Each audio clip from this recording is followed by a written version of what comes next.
Do you know how well AI can complete your assignments? Hello, I'm Ambrose, a professor of the practice in Kaneb Center for Teaching Excellence and concurrent faculty with our ACE program in our Education, Schooling, and Society department.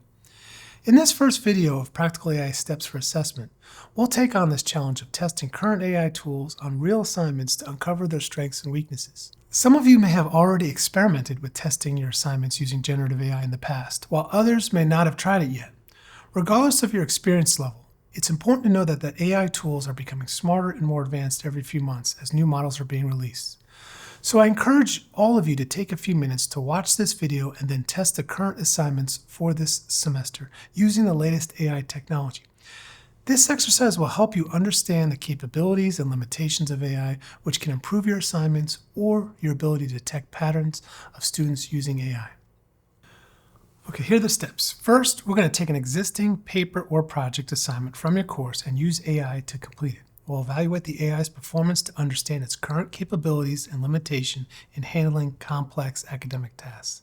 This bonus second step, we can repeat on a second LLM platform to compare and note differences in output quality and user experience. Are you aware of the smartest AI available to you and your students? Do you know that the different AI platforms can produce vastly different results for that same task? I know that in a few months after this video is released, there will be even more upgrades and enhancements. However, I want to show you how you can evaluate a few of the current biggest and free chatbots using this table. First, I find it helpful to focus on the 4 tech big companies behind these powerful generative AI chatbots. We're almost familiar with OpenAI, but many might not know that they have a strategic partnership with Microsoft.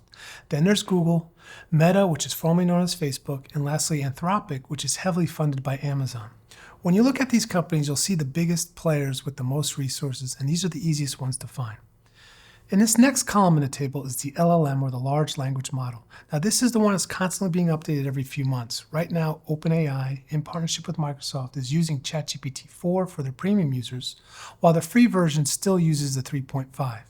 Google uses Gemini, Meta is currently sharing their open source version of Llama, Anthropic uses Claude 3.5 Sonnet.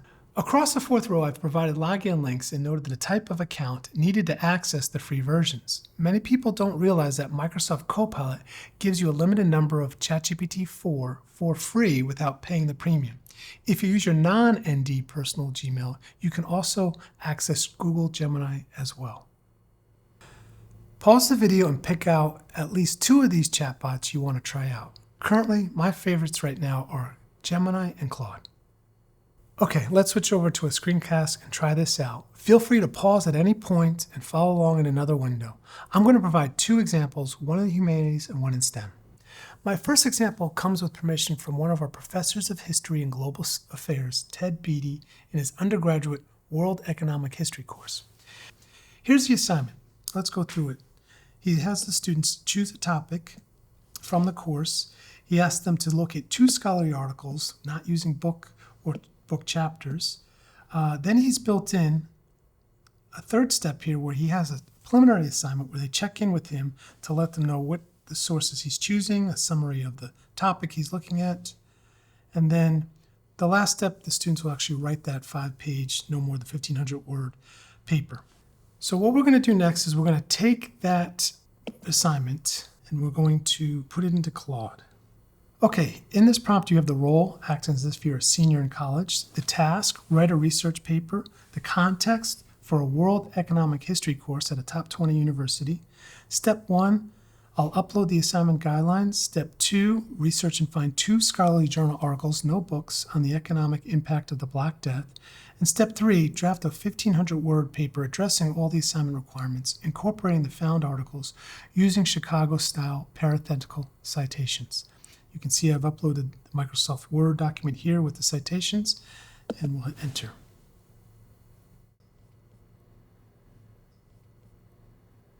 They found 2 articles on this topic, and then now I'm going to prompt it to say, go ahead and draft the paper.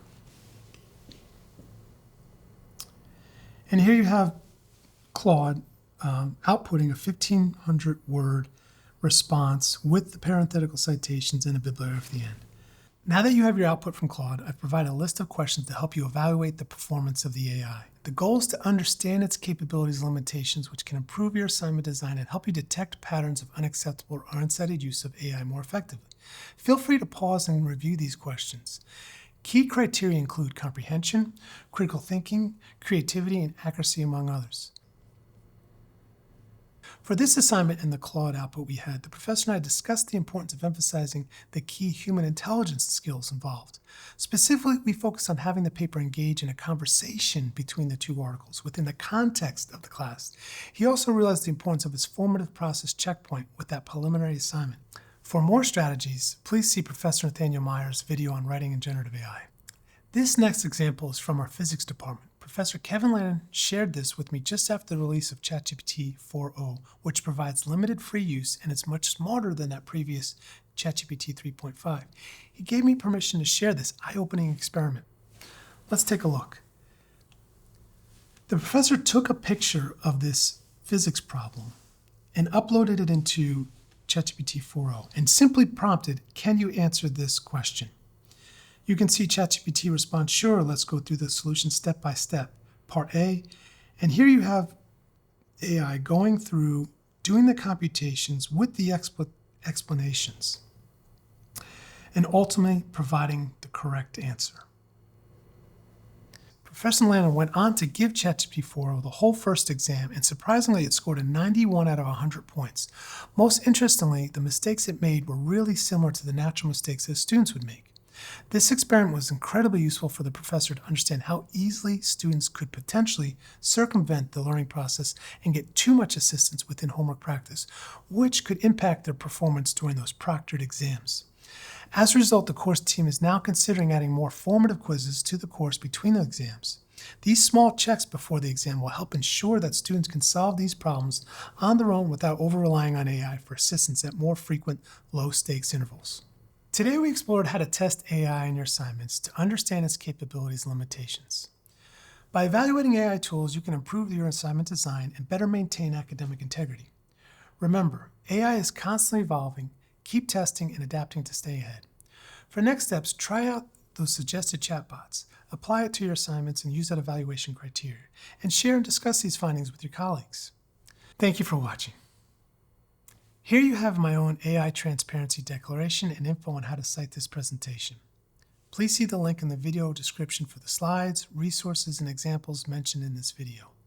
As always, feel free to reach out to us with any questions or for consultations at kaneb@nd.edu. And for latest events and resources, visit our website at learning.nd.edu.